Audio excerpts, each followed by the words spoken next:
네, 화요일에 함께하는 부동산 네트워크 오늘 준비한 순서 본격적으로 출발해 보도록 하겠습니다.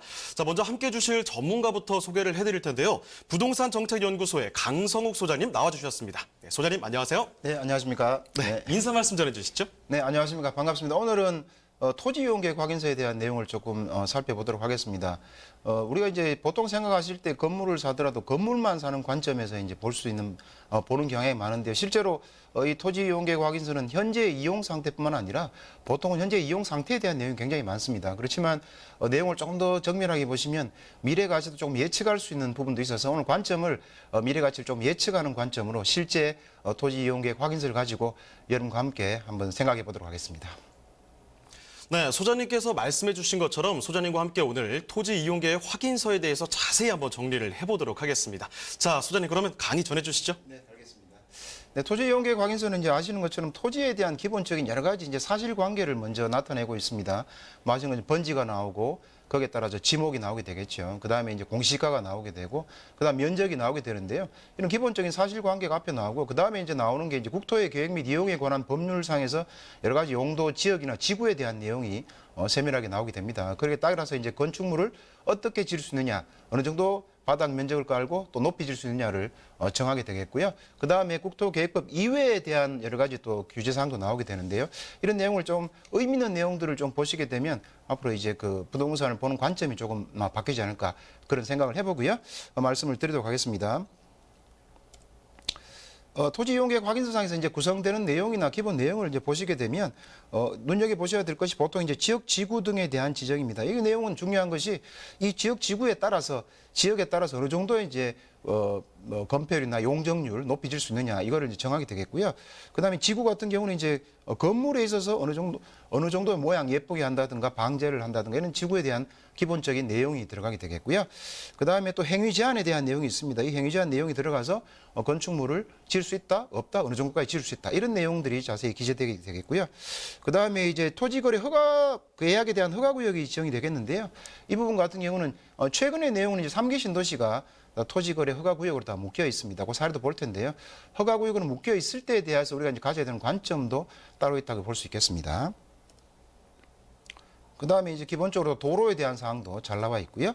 그 다음에 이제 도시나 군 관리 계획 위반 사항에 대한 내용도 나와 있고요. 그 다음에 영농 여건이 이제 불리한 농지에 대한 사항도 잘 기재가 되어 있다. 이런 내용이 나온다. 이렇게 관점으로 이해하시면 좋을 것 같고요. 그 다음에 이제 아까 말씀드린 것처럼 관점을 약간 조금 이제 바꿔서 미래지향적인 관점으로 일반적으로 토지환경에서 현재만 본다는 생각이 많으신데요. 미래를 완전 볼 수 있는 내용들을 몇 가지 한번 볼 수 있도록 하겠습니다. 먼저 지구단위 계획구역이 있습니다. 지구단위 계획구역 같은 경우는 기본적으로 이해하셔야 될 게 내용에 대한 세부적인 내용을 뭐 아직 공부를 하셔가 좋지만 직관적으로 몇 가지만 하시면 되겠습니다. 지구단위 계획은 체계적으로 개발한다.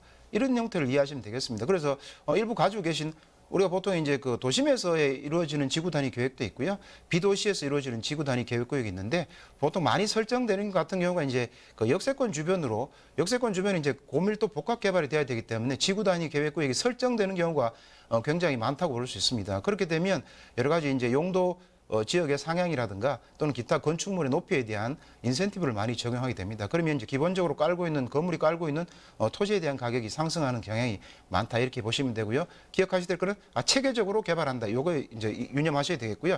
그러다 보면 불리한 형태가 나오기도 합니다. 왜냐하면 때에 따라서는 다른 부지와 같이 병합해서 또 건설을 하고 거기에 따라서 어느 정도 형태로 이루어져야 되는 형태가 나오기 때문에 때에는 또 혜택을 보는 사람도 나오게 됩니다. 그건 이제 개별적인 입지에 따라서 약간씩 달라지기 때문에 어쨌든 전체적으로는 좋아진다 이렇게 이해를 하시면 좋을 것 같고요.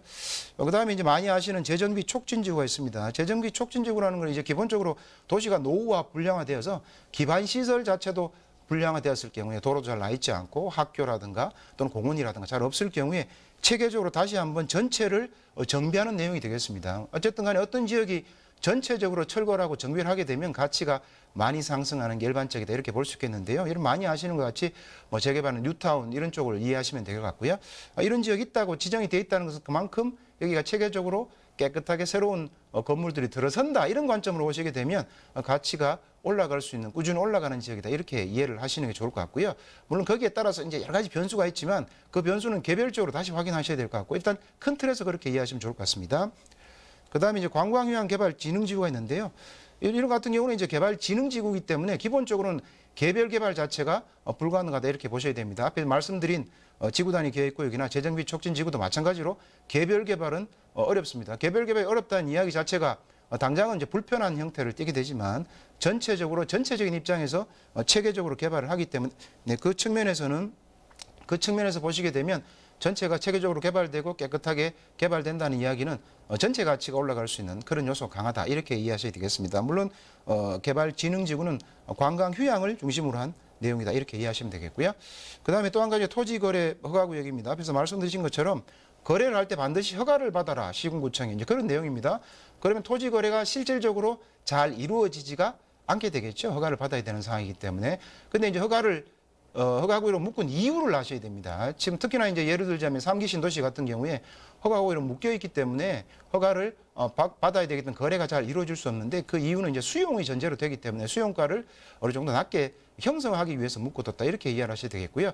그렇다 그러면 3기 신도시의 인근에 지금 토지라든가 또는 아파트라는 가격들이 상당히 많이 오르고 있습니다. 왜냐하면 신도시가 들어서고 또 새로운 철도망이라든가 전철망이라든가 일자리 산업단지나 자족용지가 과천지구 같은 경우는 한 47% 정도 되기 때문에 그 면에서는 전체가 이제 아주 체계적으로 개발된다. 이렇게 이해하셔야 되겠습니다. 그래서 가격이 오르고 있다 이해하셔야 되기 때문에 해당 지역하고 그 지역의 외 지역하고를 나누셔 생각하셔서 전체적으로 가격이 오를 수 있는 경향이 있다. 이렇게 이해하셔야 됩니다. 좀 토지거래 허가구역이라고 해서 그쪽은 이제 그게 아니고 그 주변 지역에 대한 내용도 잘 살펴보시면 투자에 아주 성공하시리라 이렇게 생각이 됩니다. 그다음에 이제 건축행위 제한구역이 있는데요. 이 말은 건축행위를 한마디로 제한하겠다는 뜻이죠. 그러니까 마음대로 해도 마찬가지로 건축행위를 할 수 없다 이런 뜻입니다.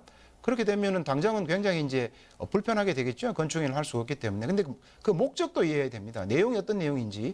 왜냐하면 대부분 이제 건축행위 제한 구역으로 되어 있는 것 같은 경우에 특히 이제 서울역 좌측 부분이 이제 설정이 되어 있는데요. 이 부분 같은 경우는 전체를 도심 재생 형태로 가기 때문에 개별 건축물이 들어서면 실제로 굉장히 좀 안 되지 않습니까? 도심 재생하기 어렵기 때문에 그런 전제가 깔려 있기 때문에 그것도 마찬가지로 전체가 체계적으로 또는 이게 개발이 된다. 이렇게 이해하시면 지가 상승이 향후에는 굉장히 이루어질 수 있다. 이렇게 이해를 하시면 좋을 것 같고요.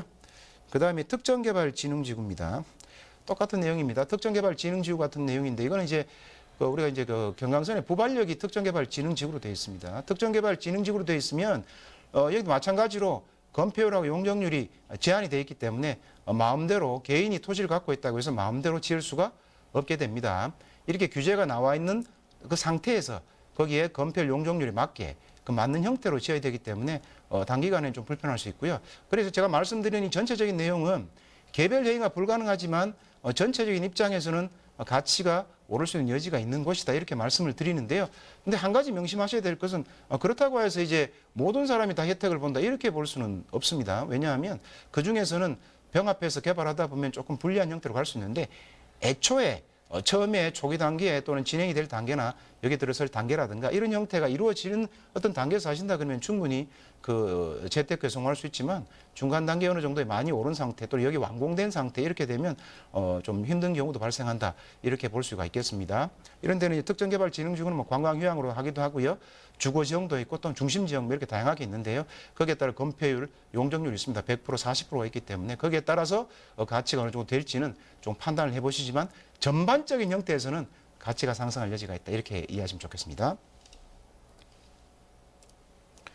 토지이용계획 확인서의 이제 발급 사이트는요. 토지이용규제 정보 서비스에 가시면 누구나 발급받아서 확인할 수 있는데요. 발급받으셔가지고 말씀드린 대로 그런 내용들이 어떻게 이루어지는지를 보시게 되면 많은 도움이 되실 것 같고요.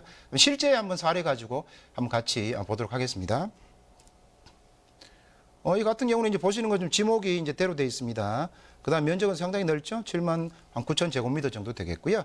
그다음에 이제 공시가도 굉장히 높습니다. 제곱미터당 3,350만 원이니까 실제로 하면 시가는 1억에서 한 3억 정도 하는 그런 토지다. 이렇게 볼 수 있겠고요. 현재 건물이 있는데 이 건물 자체는 지금 여러분 많이 아시는 건 BBC 겁니다.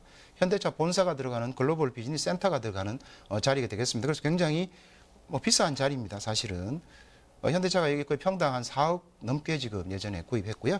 현재 이제 건설을 진행 중에 있는데 보시는 것처럼 상업지역하고 기존의 3종 일반 주거 지역으로 되어 있기 때문에 현재가 굉장히 좋은 지역이다 이렇게 볼 수 있습니다. 바로 삼성역 인근에 있기 때문에 그렇죠. 거기다 중심지 미관지구는 건물을 이렇게 지어란 뜻이고요.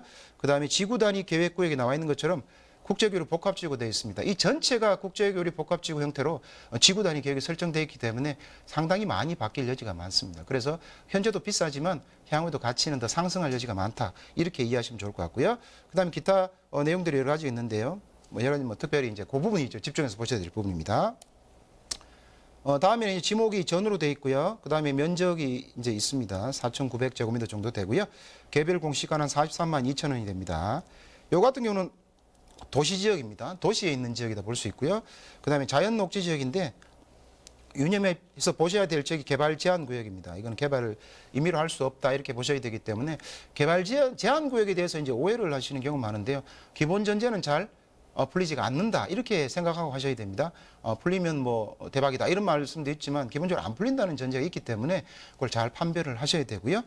밑에 보시면 토지거래 계약에 관한 허가구역으로 되어 있습니다. 2019년 1월 25일이니까 얼마 되지 않았죠? 되지 않은 상태에서 토지거래 허가를 묶였는데요. 이 지역은 3기 신도시입니다. 3기 신도시에 제가 이미 지역을 찍어서 이제 인용을 왔는데요. 여기는 마찬가지로 아까 말씀드린 대로 토지거래 허가구역에 기본적으로 개발 제한 구역이다. 그래서 그 내부 안에는 개발 섹터 내부는 수용이 된다 이렇게 이해하셔야 되겠습니다. 그 다음에 이제 임야가 지목은 임야입니다. 임야가 되겠고요. 전체 면적은 808제곱미터가 되겠습니다. 자연 녹지 지역이고요. 그리고 개발 제한 구역은 100% 거의 다가 개발 제한 구역이 자연 녹지 지역으로 되어 있습니다. 마찬가지로 개발 제한 구역이라는 내용이 있게 됩니다. 개발 제한 구역이기 때문에 투자나 여러 가지 신경을 쓰셔야 되는데 물론 이제 지적에 따라서 해석해야 될 부분들이 좀 있습니다만은 그 부분은 시간 관계상 생략을 하고요. 그 다음에 나와 있는 것처럼 개발 제한 구역의 보존 산지이기 때문에 특히 공익용 산지는 상당히 개발이 현실적으로 힘듭니다. 공영산지하고 개발 제한 구역은 특히 투자하실 때 좀 면밀히 살펴보실 필요가 있다 이렇게 말씀을 드리겠습니다. 그 다음에 보시게 되면 지목은 답이 되겠고요. 면적은 1650제곱미터 되겠는데요. 여기는 관광휴양개발진흥지구로 되어 있습니다. 그래서 아까 말씀드린 대로 관광휴양을 목적으로 특정 개발을 하겠다 이런 뜻이 되겠고요. 체계적인 개발이 필요하다 이렇게 보시면 되겠고요. 그다음에 지구 단위 계획도 설정이 되어 있기 때문에 마찬가지로 체계적으로 개발되는 지역이다. 그러면 전체적으로 집가는 상승할 가능성이 있다 이렇게 이해하셔야 되고요. 또 한 가지 주목하셔야 될 부분은 여기 철도가 있는데 보면은 철도라고 되어 있고 잠깐 지워보겠습니다.